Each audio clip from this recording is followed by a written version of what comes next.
sakit gitu, ibu adek pusing gitu kan, di poster ya, iya kan, poster lah 5 menit, adek udah pusing nggak, pusing lagi enggak, udah main lagi udah gitu. Nah itu kan maunya saya itu kan di dada gitu kan ya, terus nggak lama tuh Bang L tuh WA tuh, fokuskan di dada, lah kok sevibrasi gitu, ya Allah. Terus saya waktu ini tuh kan langsung bablas, hilang sakitnya. Dari ini kan energi ilahi kan bagian dari kecerdasan semesta ya Pak Aksan ya, kan bagian dari percikan-percikan Tuhan itu sendiri gitu kan. Nah jadi saya tuh yakin aja gitu, merugilah orang-orang yang tidak meyakini itu. Intinya gini, kalau kita berbuat baik sama orang kan arahnya juga berbalik juga ke kita. Kalau orang jahat sama kita kan baliknya tidak sama dia gitu kan.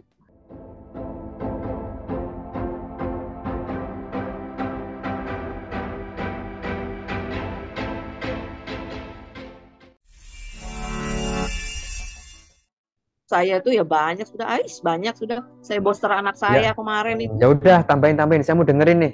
Saya kasih waktu setengah jam ya. Yuk. Jadi anak saya ini Pak Aksan ya, kalau BAB itu 2 minggu baru BAB ya kan. Nah, jadi anak ini kok enggak BAB ya, saya booster lah ya kan, saya pegang kepalanya, terus ke perutnya. Saya ini booster gitu, terus afirmasiin gitu. Lah ilah, besoknya BAB Pak Aksan. Ya, ayo. Yuk lagi nih, saya daftar nih.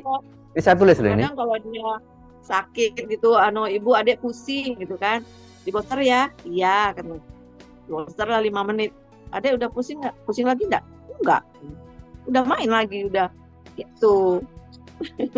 Terus dari saya sendiri ya Pak Aksan ya, kalau misalnya sadar nafas kesehatan, nah itu kan maunya saya itu kan di dada gitu kan ya, terus nggak lama tuh Bang L tuh WA tuh, fokuskan di dada, lah kok sevibrasi gitu, ya Allah. Terus saya waktu ini tuh kan langsung bablas, hilang sakitnya.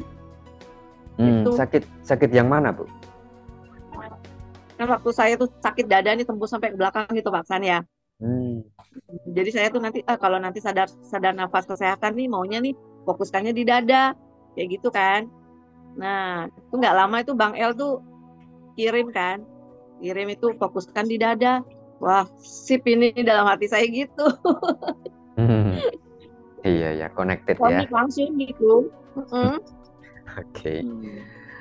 Oke, lanjut Bu. Nah tadi tentang kesadaran Bu. Jadi kan ternyata benar ya, energi kesadaran itu bisa menyembuhkan tadi semua penyakit mental, penyakit fisik gitu ya.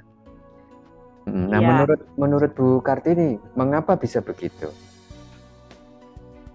Ini disclaimer ya, jadi ini versi Ibu gitu, nggak apa-apa, nanti mungkin beda dengan yang lain ya wajar gitu, karena setiap orang kan punya, setiap orang berbeda latar belakangnya, struktur tubuhnya aja juga berbeda. Gimana nih pandangan? Kalau menurut saya ya dari ini kan energi ilahi kan bagian dari kecerdasan semesta ya Pak Aksan ya, kan bagian dari percikan-percikan Tuhan itu sendiri gitu kan. Nah jadi saya tuh yakin aja gitu, merugilah orang-orang yang tidak meyakini itu gitu. Iya ya, sudahlah, padahal udah gabung, sayang banget nggak dilakuin gitu kan, sayang. Ya, oke. Ya, betul. Oke. Nah, ini yang mungkin perlu dipahami ya. Jadi tentang energi kesadaran tadi itu, bahwa itu adalah fondasi ya.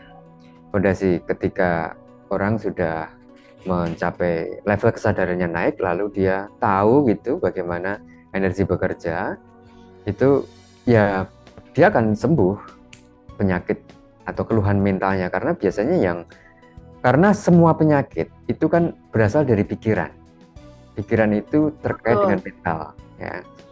Jadi segala sumber dari segala kerutan hidup semua orang itu dari pikiran, bahkan itu bisa menjalar ke fisik apa yang disebut dengan psikosomatik ya. Nah, Iya. itu yang kemudian perlu ditata dengan kesadaran tadi, sehingga dia kalau ada masalah dia tidak larut dalam masalah itu.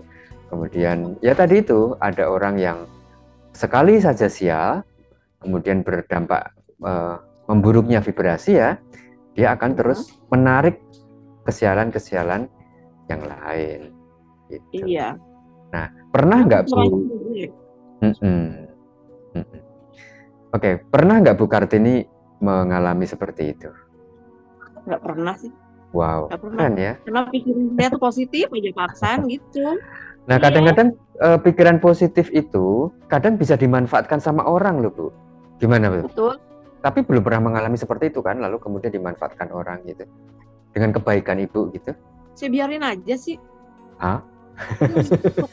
Lain kan berjalan Pak Akson. Saya pernah loh kayak gitu. Saya itu kan ini ya, nggak pinter-pinter amat lah bikin kue kayak gitu. Terus saya tuh dipanggil ya ke rumahnya. Jauh nih rumahnya Pak Aksan ya. Jauh nih. Terus orang itu kok kayaknya manfaatin aku banget gitu kan. Lah, ya dia yang mau bikin kue kan, saya kan cuma ngarahin aja, ini loh begini. Lah ini dari awal sampai akhir saya yang bikin Pak Aksan. Gitu kan.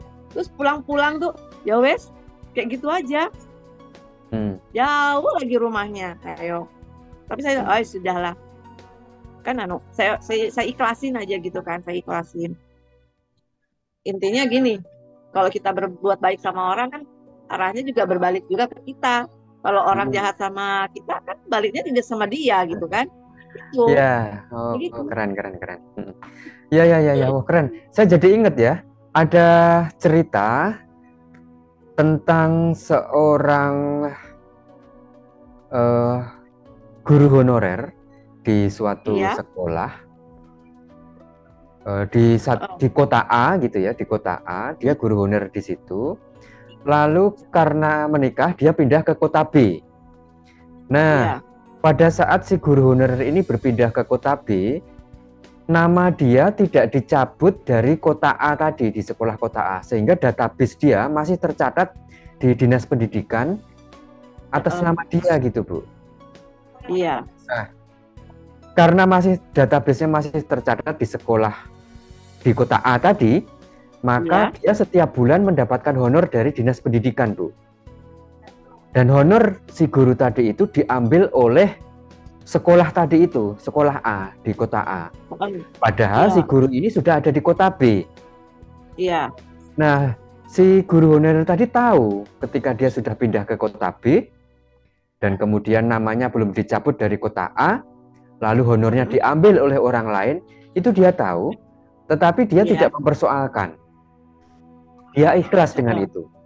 Apa yang terjadi? Ketika ada rekrutmen PNS, ASN ya, di kota B tadi, dia keterima.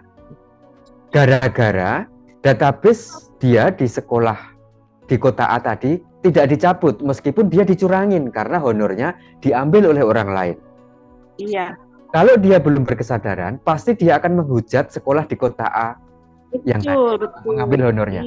Tapi karena dia menerima dengan ikhlas, lalu berpikir bahwa itu semua terbaik untuknya dari Tuhan, ternyata di balik itu ada hikmah dan dia masuk dalam rekrutmen PNS dari jalur honorer tadi itu. Seandainya status dia sebagai guru honorer di kota A tadi itu dicabut, dia kehilangan kesempatan menjadi PNS. Nah, itulah kadang-kadang banyak orang yang tidak menyadari bahwa kejadian yang dia hadapi saat ini ada hikmah manis yang ada di balik itu. Oke.